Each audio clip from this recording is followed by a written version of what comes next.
Bienvenue dans votre émission hebdomadaire, le bar transversal où on retrace toute l'actualité footballistique de la semaine. Comment ne pas parler de Metz en Ligue 1 qui est la seule équipe à avoir remporté ces deux derniers matchs de Ligue 1. C'est pour une équipe avant-dernière de Ligue 1, c'est quand même assez impressionnant. Ouais, et puis comme on en parlait un peu entre nous, ça ouvre un autre débat. Donc, certes, on vantait un peu la compétitivité de la Ligue 1 sur nos derniers épisodes. Mais c'est vrai que là, en ayant regardé les matchs de la dernière semaine et ceux d'avant, on se rend compte qu'en quoi 2 semaines, même pas, il y a eu 3 matchs de jouer rien que de Ligue 1. Et pour les équipes qui jouent les compétitions européennes, 4 matchs. Ça fait Et beaucoup. cette fréquence avait ajouté à des temps additionnels, je me dis que putain, une équipe qui a joué il y a 3 jours, qui est déjà cuit, qu'on voit souffrir, se voit être ajouté genre quasiment 10 minutes de temps additionnel à la fin de son match. Ben, c'est vrai que est-ce que c'est pas trop dur pour les équipes européennes de jouer autant de matchs en si peu de temps? On arrive à un stade où ouais, les entraîneurs sont obligés de choisir leur match malheureusement parce qu'ils n'ont pas, même avec un effectif super chargé,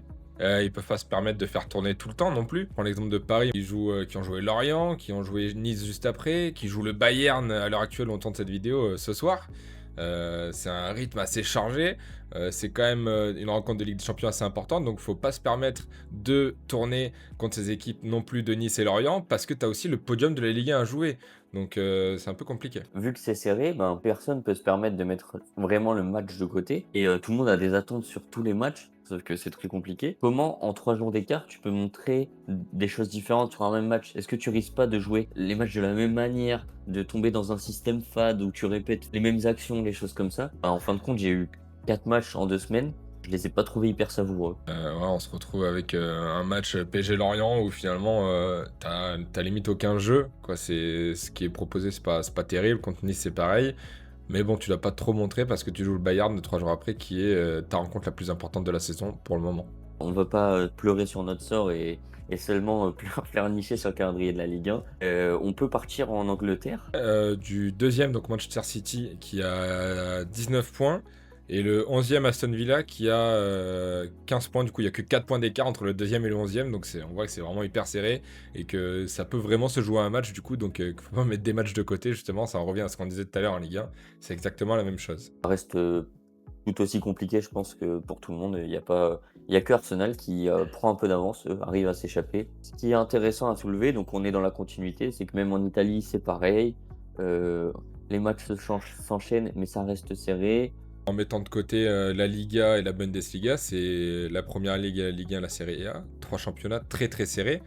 La Serie A, Naples premier avec 22 points. Et derrière, on a l'Inter Milan, l'AC Milan et l'AS Roma à 21 points. Donc le moindre faux pas, même un match nul, c'est juste un point d'écart, changerait tout, quoi. Faut vraiment pas négliger même un match, ce qui est très compliqué quand on joue dans le championnat à côté. L'avantage de l'AC Milan de ne jouer aucune compétition européenne cette année. À voir, parce qu'il y a des équipes qui jouent les compétitions européennes et qui jouent tous les matchs et qui mettent 14-0 à tout le monde. Voilà, on sait que en Bundesliga, j'aurais pas de mal à dire qu'il se passe pas grand-chose à part que le Bayern roule sur tout le monde. Et cette fameuse compétition européenne, ces fameux matchs européens, aujourd'hui ils vont dire beaucoup. Ce soir, le Bayern de Munich rencontre le Paris Saint-Germain au Parc des Princes. Et c'est un moment de vérité pour le Bayern, mais c'est aussi un moment de vérité pour Paris. C'est peut-être la plus belle affiche de ce soir. Ça se taquine avec Liverpool-Real Madrid aussi. Liverpool-Real Ouais. Madrid, exactement. Attention. Je relativise toujours en me disant que c'est pas un match à élimination directe, ça reste un match de poule. Paris est premier contre le Bayern qui est deuxième. Bayern qui affiche une très très belle image où vraiment, pour le coup, à la différence de Paris, Paris a quand même des concurrents en Ligue 1. Le Bayern en Bundesliga face à Leipzig qui est deuxième. Il n'y a eu qu'une rencontre pour le moment au Bayern, c'est 6-0. Euh, Face au Bayer Leverkusen hier, avant-hier, c'est 3-0.